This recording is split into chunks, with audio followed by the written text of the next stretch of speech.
Soak it in. It's kind of a cool saying. Why, hello there, friends and friendettes. What I have today is a what's in the box video. I'm going to show you what's in here, but I'm sitting on my shaving horse, and I figured, I'd give you a little tour. Okay, first of all, kind of the heart of the beast, hanging on two pegs that I have just drilled in at an angle, Osage orange pegs, my draw knife. I got tired of it laying it on things and then shaking the bench around and it falling on the ground, so I said that tool deserves a place of honor, so I just drilled into the side of the horse 2 holes and carved some pegs and drove them in and hung it. On this side, got this cool little box that's compartmentalized. I've got, of course, my scribing tool, very important. I've got sanding block and pencil sharpener, because when you're drawing lines you have to have sharp pencils. Writing tools in this little one, a Sharpie and some pencils and a lighter. And in this back one, got a couple of these in my Western Cutlery W84. Ah, come on, you. Stuck. There we go. I have to name everything. Like my bow testing device, I named it the Destructomatic 3000. It had a 15-foot lever arm. I could put a bow in there and just like watch heavy 120-pound plus bows that I made just blow up. It sounds like shotguns. But the dog bones, 10-inch diameter, 8, 6, 5.5,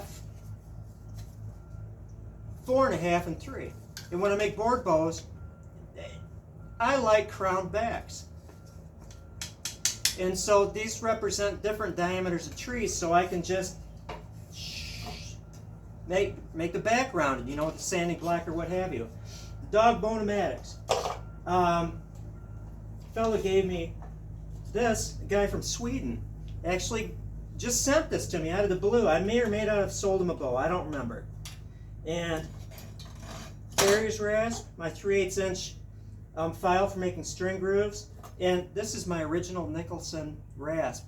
The first bow I made, oh my gosh, 35 years ago, an elm longbow, and all I had was W84 and this. I mean, there was no YouTube, there were no books. And so I think I ground away for a solid week, hours a day with this thing, to make an American elm longbow. I wound up selling it for $200. And that just started the ball rolling. Jorgensen clamps, and not the kind where you push down on your feet and it comes down like that. Very traditional, that. But it doesn't allow you to work off the bench. I mean, there's sometimes when I'm standing facing the bow this way, working, and look at that. I'm off the bench, not pushing anything down, and the bow still stays there. Pardon me. What else? Made the bench out of a cherry tree that I cut down, and then a friend had a bandsaw mill and we split the wood, and I made a bench out of a portion of the wood, although this ramp is white cedar so it doesn't bruise the bows. And that's it. Now let's go on to what's in the box. What could it be? This is exciting. This is exciting for me. Don't want that to fall off because I do respect my knife. Why did I put my Nicholson rasp in there? Everything needs to go in the right place. We're organized around here. Oh, this came fast. I actually thought it was going to be my snake skin. This was fast. I bought this on eBay. The price of backstrap sinew, it's high. This is 40 bucks. I think shipping was free, plus tax. I like this long stuff. I mean, you could certainly... Look at that. When it's soaking, like you'd have just continuous fibers running up and down the bow.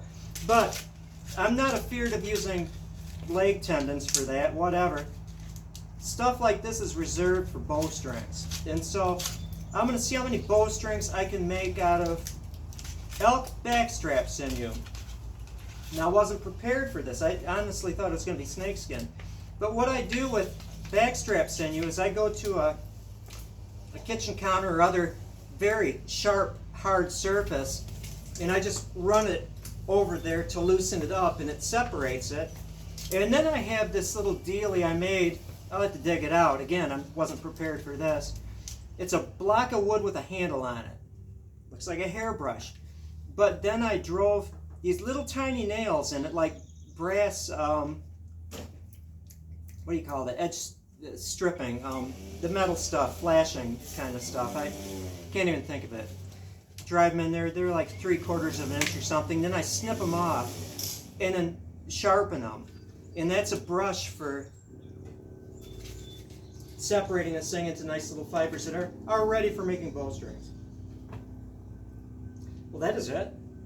Got other stuff to do. Fun day. Yeah, it was a fun day. Did inventory, counting everything, including individual heads of garlic. Then did other stuff. But that's the way it is in the big city. I'm going to do some bow stuff now. It's nice. Starting at 5 o'clock, get done early. A lot of daylight hours. Well, thank you for watching. Have a good one, and I appreciate your viewership.